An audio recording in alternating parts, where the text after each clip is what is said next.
Shalom Bapak Ibu, shalom semuanya. Judul renungan kita adalah menghapus penyebab dosa.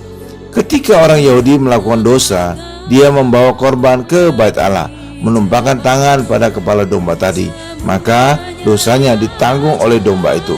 Tetapi penyebab dosanya belum dihapuskan. Mereka masih hidup di bawah hukum Taurat.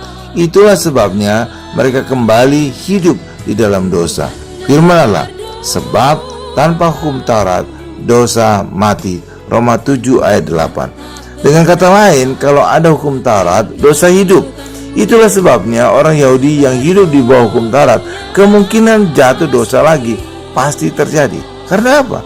Hukum Taurat membangkitkan keinginan untuk berbuat dosa, sehingga mereka jatuh dosa lagi, diampuni, berdosa lagi, diampuni, dosa lagi, begitu seterusnya.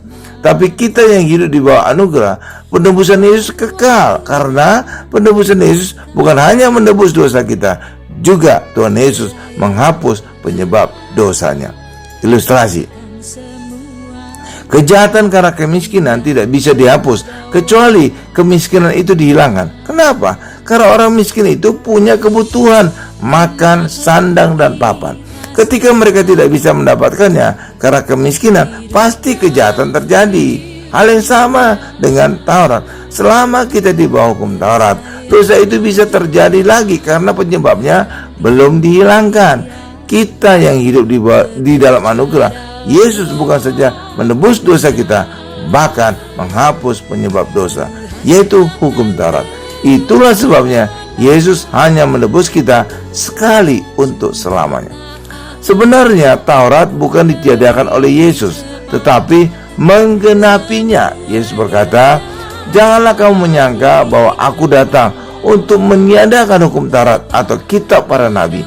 Aku datang bukan untuk meniadakannya, melainkan untuk menggenapinya. Matius 5 ayat 17. Yesus telah menggenapinya dengan mati di atas kayu salib, inti dari hukum Taurat. Roma 10 ayat 4. Sehingga kita yang ada dalam Yesus dianggap juga telah menggenapinya. Tetapi bagi orang di luar Yesus, hukum Taurat masih ada bagi mereka, sehingga hukum Taurat bisa dipakai setan untuk mendakwa mereka.